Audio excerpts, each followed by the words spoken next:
Do you have a child who is suicidal or has suicidal ideations and you feel like you're being held hostage by your kids' depression, anxiety, or whatever else is going on for them? Over and over, parents tell me things like this. I'm so afraid I'm going to say the wrong thing and push them over the edge.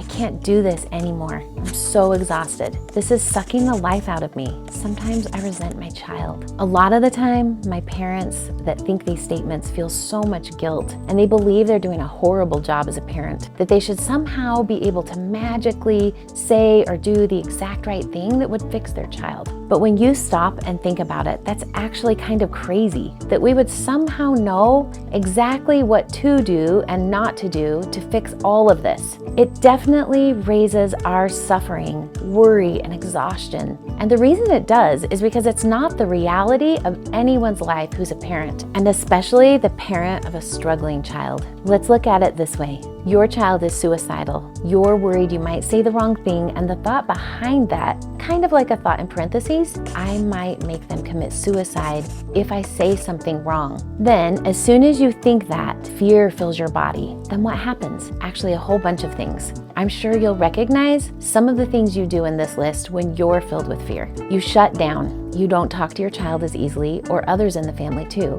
Maybe you avoid and hide out in another room. You detach from your life by scrolling on your phone, gaming, shopping, sleeping, whatever your buffer is to feel better. You overthink everything you say. You're not yourself. You're not as fun. You worry about everything your child's saying and view everything they do through a lens of fear. You freak out, you become hyper vigilant, and you think all the things that could go wrong will definitely happen. And you try to act like everything is okay. Crazy, right? Can you see what life you create here? Through those actions that are coming from fear of saying the wrong thing, you are totally saying the wrong or weird things. You've shut down, you're avoiding them. Also, you're not living your life to the fullest now and enjoying them today while they are alive and right here in front of you.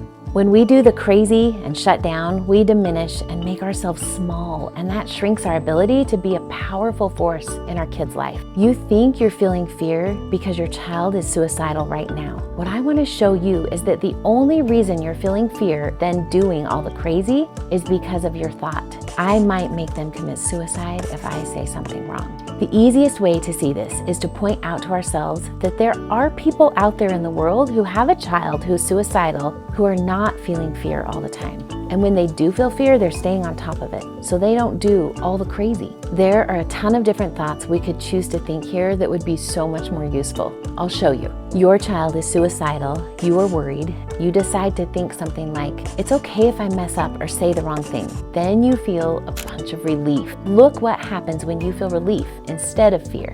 You seek them out instead of avoiding them. You have a calmness about you and look for ways to connect or show that you see them. You do something nice for them. You act a lot more like yourself. Your thoughts don't spin out with everything that can go wrong. You don't catastrophize and you stay present. What kind of life do you think that creates right now when you do those things? You live today and connect with your child. You're able to be your true self, which always feels better to everyone, and especially you. Do you see how just looking at the situation a little differently, changing the thought, makes a difficult situation manageable and meaningful? You step back into the place of being a powerful parent, and that's always my goal. Let me show you this one more time with another thought that's available to you. A thought we often have when our child is suicidal or close to it is, I have to walk on eggshells around them. Anytime we think this about a situation, we change how we would normally show up. That's even more true when our child's situation seems so precarious. So we start worrying, and then we end up overthinking every word we say, getting tense, snapping at everyone around us, feeling tired and wanting to escape the nightmare we're experiencing. Our kids are so smart and they'll clue into this, and then guess who actually needs to walk on eggshells now? Them. They start needing to walk on eggshell around us because we're showing up so crappy. Do you see, when we need others to change so we can be our best selves, it always backfires. Instead, we can be honest with ourselves about what life we're creating and step back into the adult role of being a powerful parent. Also, it's no wonder we feel tense and snappy, tired when we have such an unrealistic expectation of ourselves that we won't ever say the wrong thing. There isn't a parent alive who has never said the wrong thing, and neither will you. You're as human as the next parent, and because of that, will sometimes say the wrong thing. However, once we admit that it's okay to make mistakes, we can choose to change the story we're telling ourselves about needing to walk on eggshells to something much more empowering. How about something like, I don't always have to say the right thing to be the perfect parent right now. Pause for a minute and say that to yourself. What feelings come up for you? I'm betting they are so much better than the terror you've been feeling. And what's really great is once you feel that, you'll start doing things you like and feel good about as a parent. These kinds of things also model to your child how to manage their own minds, especially if you're willing to share what's going on for you and how you figured out how to handle it. Another important way to break out of being held hostage is to get very real with yourself about the amount of control you have over the situation of your child being suicidal and depressed. It might sound harsh when I tell you this, so I call it a truth bomb, but hang on, because I promise this can change your feelings of fear and of being powerless to much more useful and valuable emotions. Here's the truth. You actually don't have control over whether your child decides to live or not. And as soon as you accept this truth, you can move from powerless to powerful in the way you show up for your loved one. It's normal to feel afraid to believe this,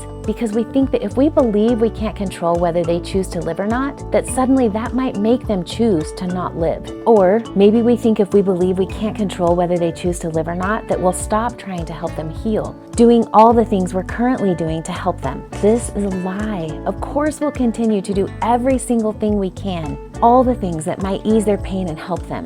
You're going to continue to watch for warning signs and risk factors. Take them to doctors, lock up your meds at home, and anything else you think will help. What you're not going to do when you accept how little control you have over this decision, especially the older they get, is be so freaked out that you stop enjoying them right now, even though you're both alive. Accepting their agency and that all humans, even teens, get to act for themselves doesn't take away our agency and ability to act for ourselves and how we're showing up for them.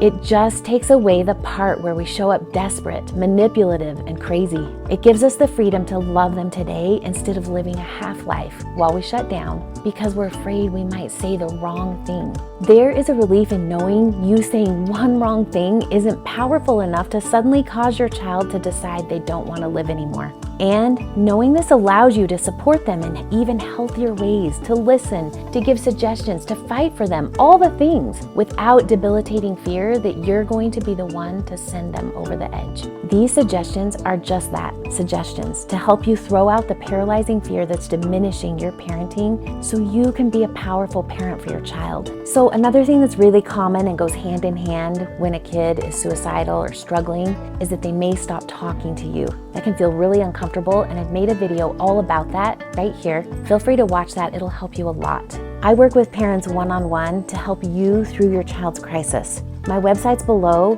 Click the link. You can schedule a free call to me, and I'd love to help you. If you're concerned about your child or know someone else who is suicidal or has suicidal ideations, in the description, I put some resources and links that you can go to get help. Thank you so much for watching.